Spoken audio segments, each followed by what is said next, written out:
Lorenzo Moretti was driving his new diamond-covered fiancée back to his mansion when the headlights caught something that made him stop the car. In the freezing rain, a heavy-set woman was pulling a rusted scrap cart down the side of the road. Behind her walked two small children, soaked, shaking, and staring straight at him with the same grey eyes he saw every morning in the mirror. For a moment, Chicago's most feared syndicate boss did not move. Lorenzo was 34, ruthless, and powerful enough to make entire neighborhoods lower their voices when his name was mentioned. He had just returned from 6 months in Palermo after securing shipping routes that made his empire stronger than ever. Beside him sat the woman his advisors approved of, polished, wealthy, and covered in diamonds. Ahead of him stood a woman the city had clearly forgotten, trying to keep two children warm with nothing but stubbornness and a broken cart. Then one of the boys stepped closer to the light. Lorenzo saw his own face in the child's eyes, and every plan he had made for the night collapsed. The mansion, the fiancé, the empire, none of it mattered in that moment, because the woman in the rain was not a stranger, and those children were not someone else's sons.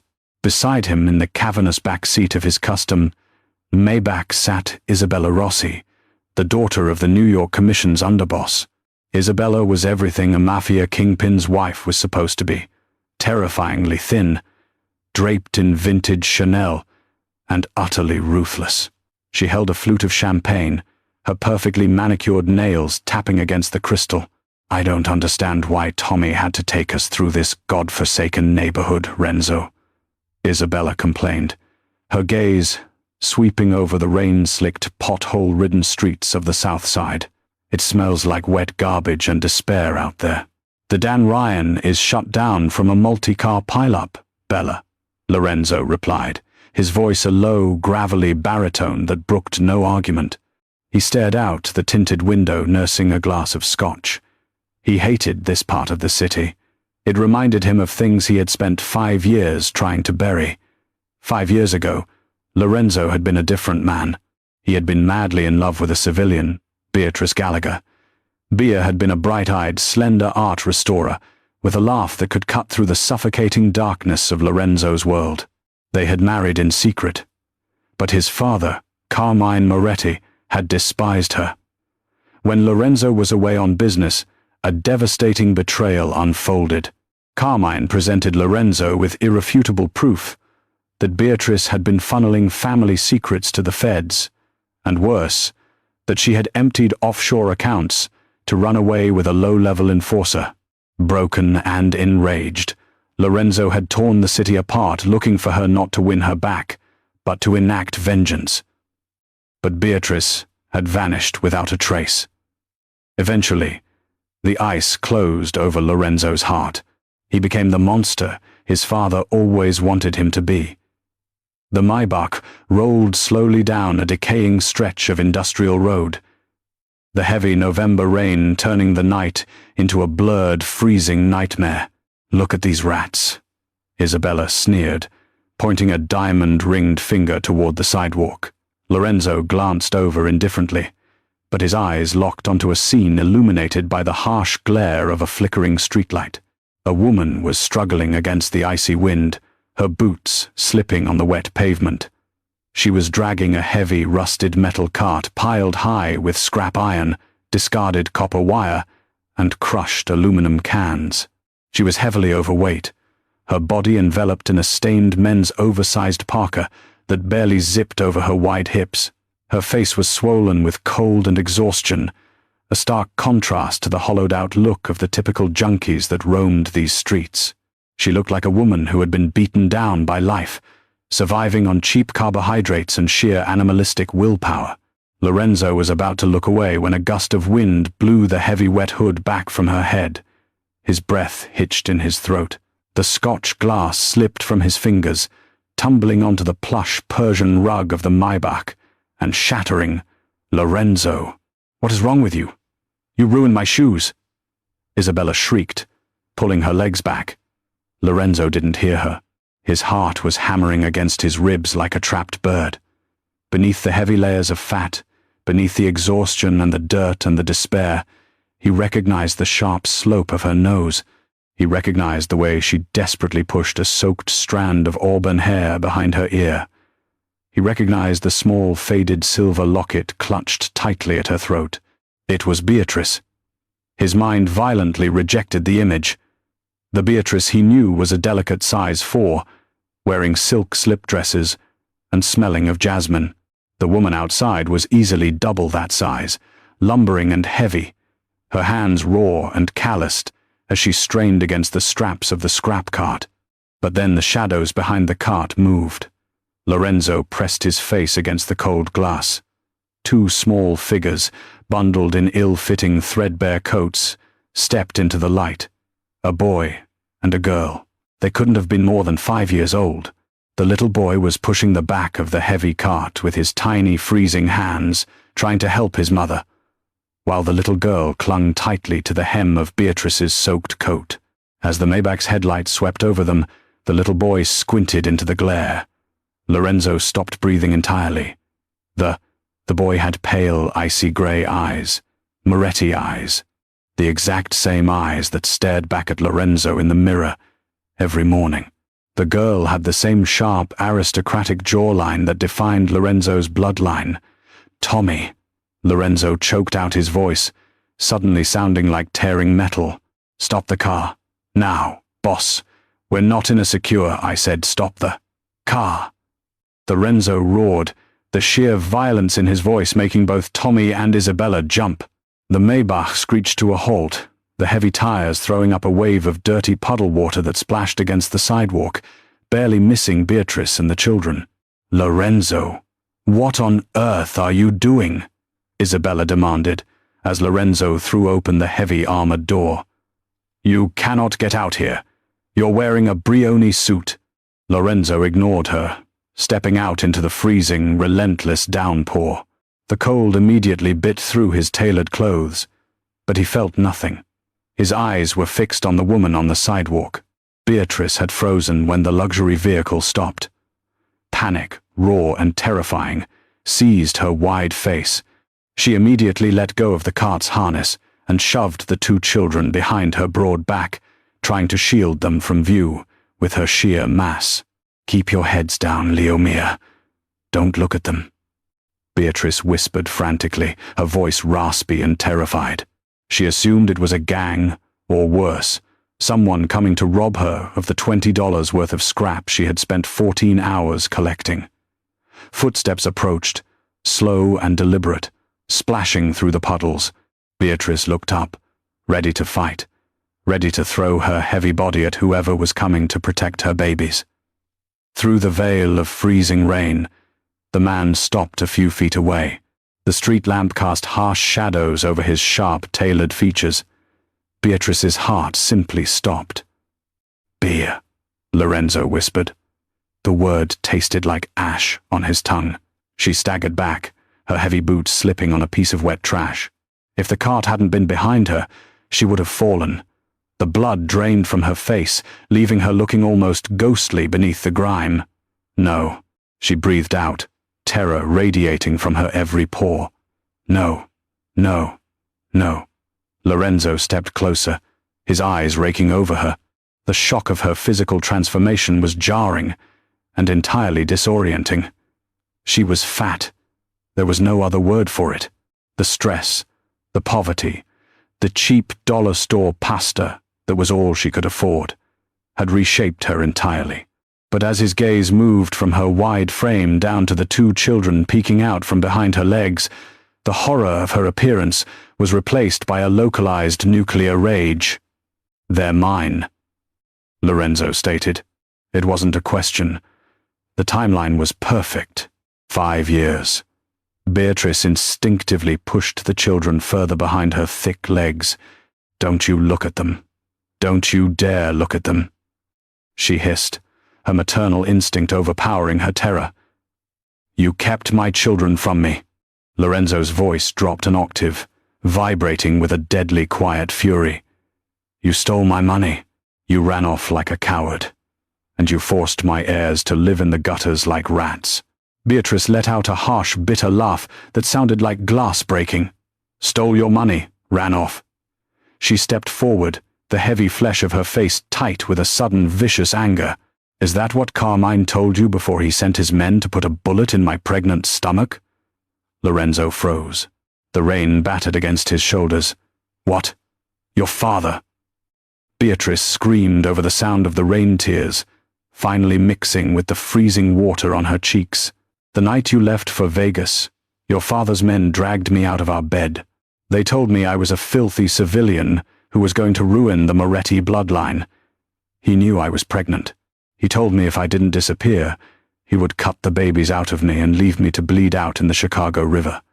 Lorenzo felt the earth tilt beneath him. Is greater than clears throat, is greater than my father. He showed me the bank transfers. He showed me the surveillance of you with Marco. Marco was the one who was supposed to kill me. Beatrice cried, her chest heaving heavily. He took pity on me. He took the money your father paid him, dumped me in a motel in Gary, Indiana, and told me to get fat, get ugly, and never show my face again if I wanted my children to live. So I did. She hit her own chest, a solid thud. Look at me, Lorenzo. Look at what I became to hide from your family. I ate garbage. I destroyed my body. I made myself invisible so your father's soldiers wouldn't recognize the trophy wife you used to parade around. I pulled scrap metal through the snow so your children could eat. Lorenzo stared at her, the pieces of a 5-year-old puzzle violently clicking into place. Carmine had orchestrated the entire thing. His father had robbed him of his wife and forced his children into absolute degrading poverty. The guilt hit Lorenzo like a physical blow to the stomach.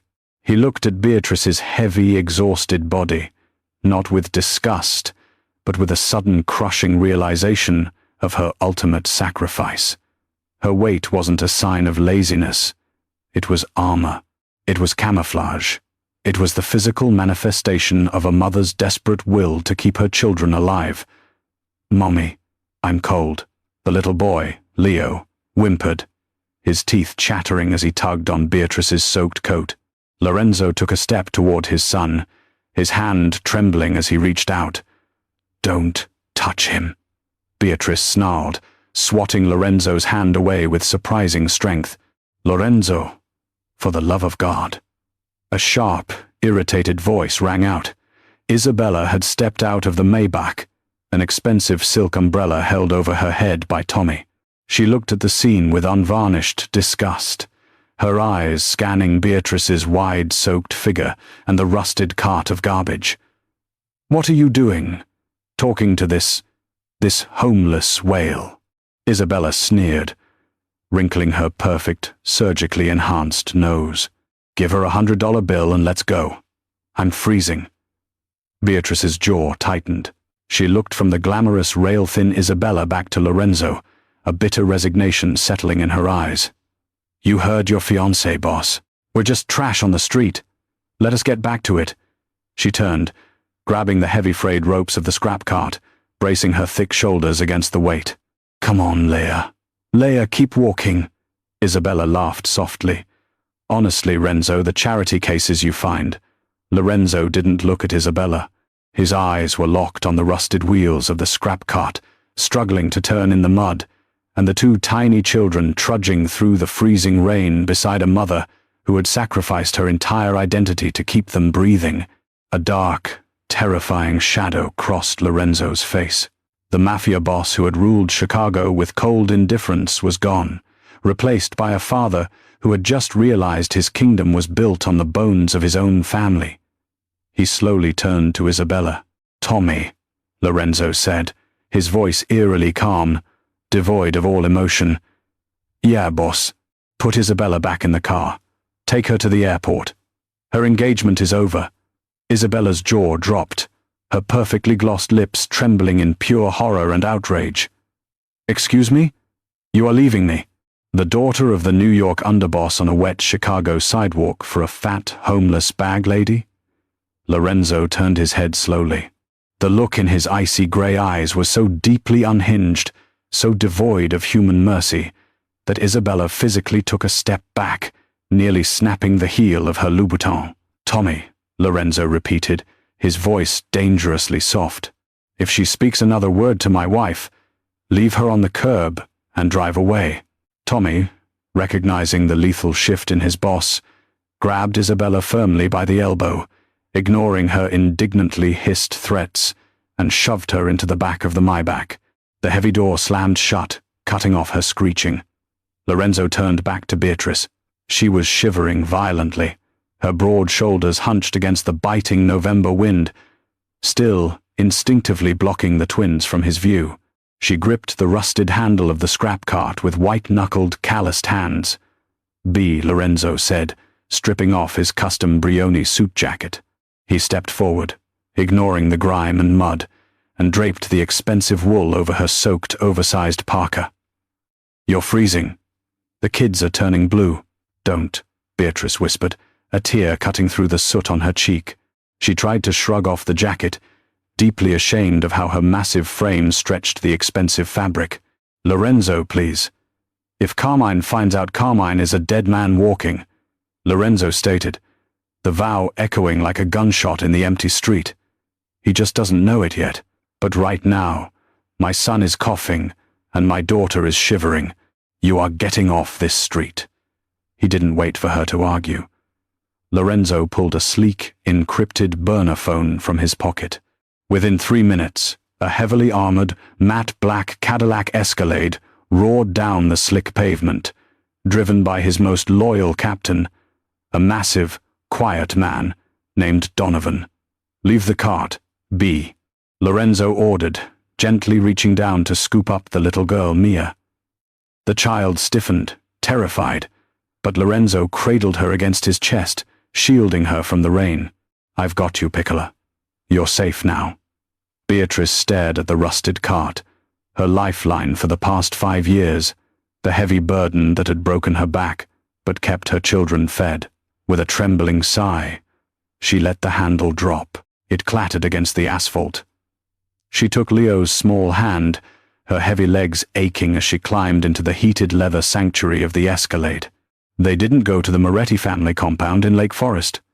Lorenzo knew the estate was crawling with his father's loyalists.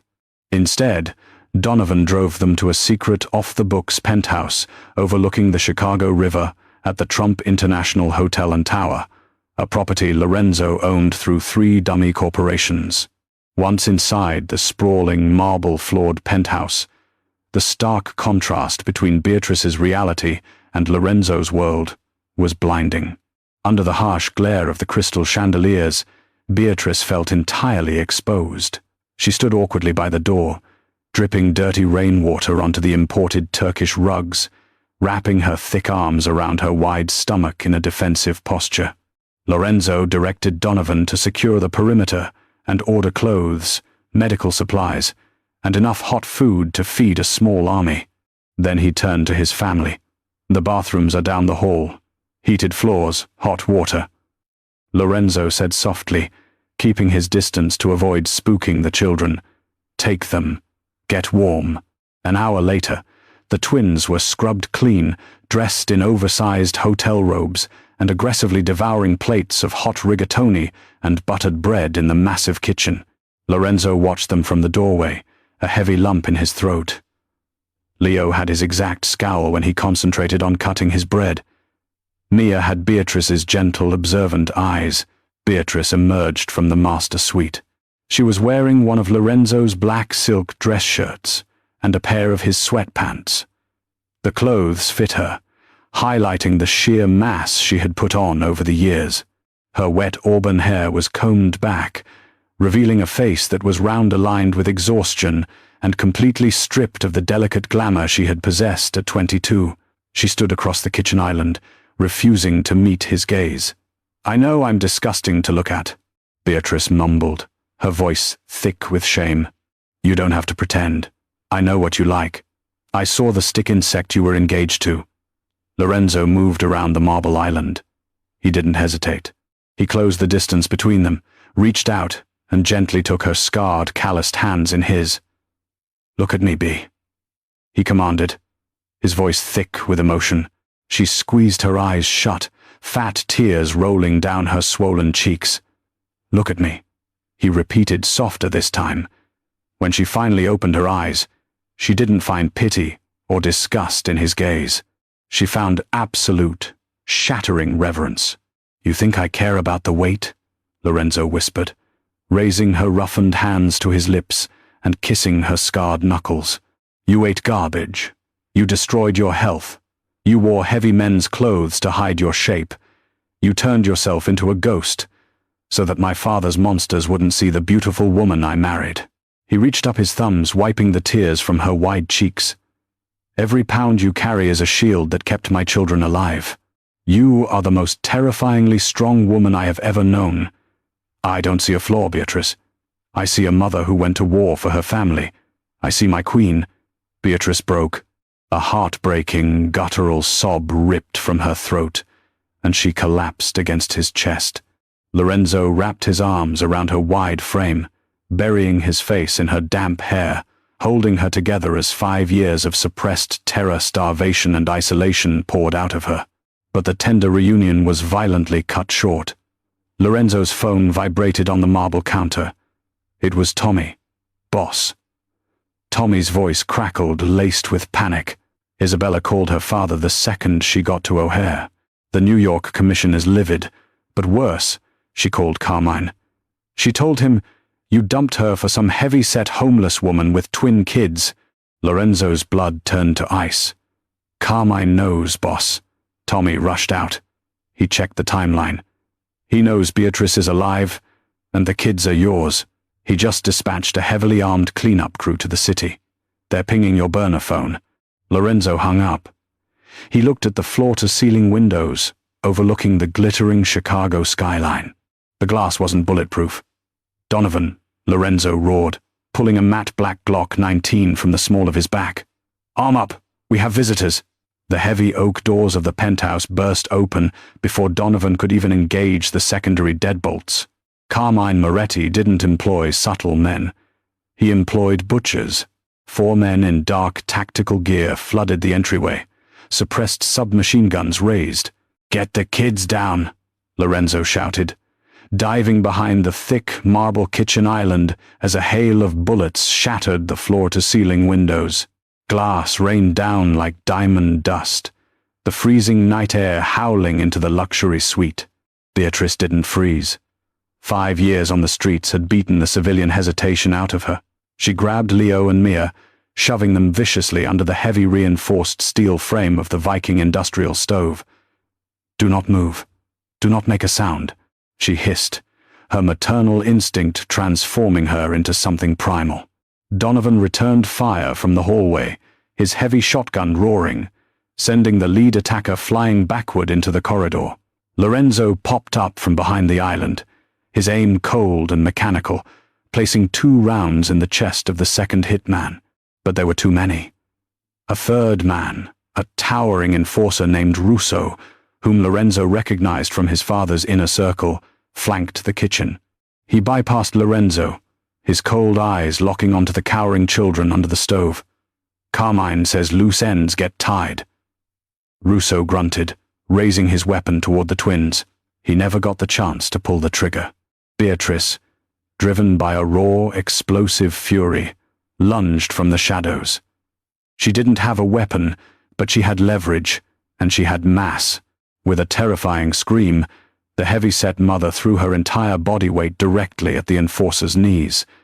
The impact was devastating. Over 250 pounds of desperate, enraged mother slammed into Russo's legs. The bone in his right knee snapped with a sickening crack. Russo roared in agony, his weapon firing wildly into the ceiling as he crashed to the floor. Before he could recover, Beatrice scrambled onto his chest. She grabbed a heavy cast-iron skillet from the stovetop and brought it down on his skull with earth-shattering force. Once, twice, the enforcer went limp. Lorenzo dropped the final hitman by the door and spun around his heart in his throat. He found his wife kneeling over a bleeding assassin, panting heavily, her chest heaving, the iron skillet still gripped tightly in her hand. She looked up at Lorenzo, her eyes wild, daring anyone else to come near her babies. "Are they hurt?" Lorenzo demanded, rushing to the stove. "They're fine," Beatrice gasped, her hands shaking as the adrenaline began to recede. Lorenzo looked at the blood pooling on his expensive rugs.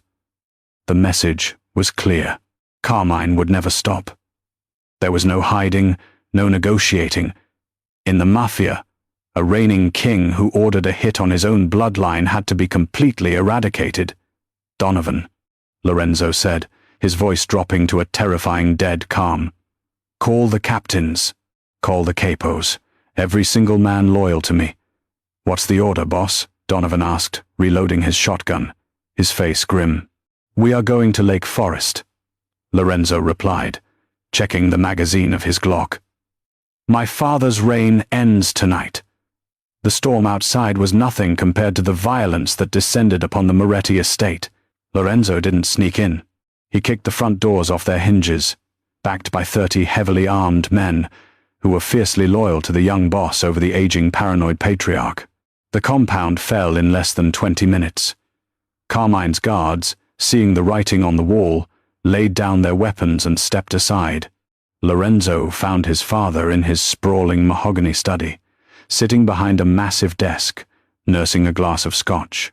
Carmine looked old, his face pale, as Lorenzo stalked into the room, his clothes stained with rain and blood. "You broke an alliance with New York for a fat, street-walking pig," Carmine spat, attempting to maintain his authority, though his hands shook. "You are weak, Lorenzo. You think with your heart. She will ruin this family. She is this family," Lorenzo said coldly. "She sacrificed her body, her dignity, and her life to protect my heirs from a monster. She is 10 times the boss you could ever pretend to be." Lorenzo didn't monologue. He didn't offer a chance for redemption. He simply raised his weapon. "You ordered the murder of my pregnant wife," Lorenzo stated. The ice in his eyes, absolute. "You forced my children to eat out of garbage cans. You are no father of mine." 2 suppressed shots echoed through the study. The reign of Carmine Moretti was over. 1 year later, the sprawling gardens of the Moretti estate were bathed in warm, golden autumn sunlight. The heavily guarded walls kept the chaos of the Chicago Syndicate at bay, creating a perfect, untouchable sanctuary. Lorenzo sat on a stone bench, nursing a cup of black coffee, watching his children run across the manicured lawns. Leo and Mia were thriving, their cheeks full and rosy, their laughter echoing through the trees, a stark contrast to the shivering, terrified ghosts he had found on the south side a year ago. The heavy glass doors of the patio opened, and Beatrice stepped out. She hadn't magically lost the weight. The trauma of starvation and the protective layers she had built didn't just melt away. She was still a plus-sized woman, but the exhaustion and terror were gone from her face. She was dressed in a stunning, custom-tailored emerald green dress that hugged her wide curves beautifully, her auburn hair styled in soft waves. She wore the wealth and power of the Moretti family, not with arrogance, but with a grounded, unshakable confidence. Lorenzo stood up, his eyes darkening with raw affection as she approached. He wrapped his arms around her thick waist, pulling her flush against him.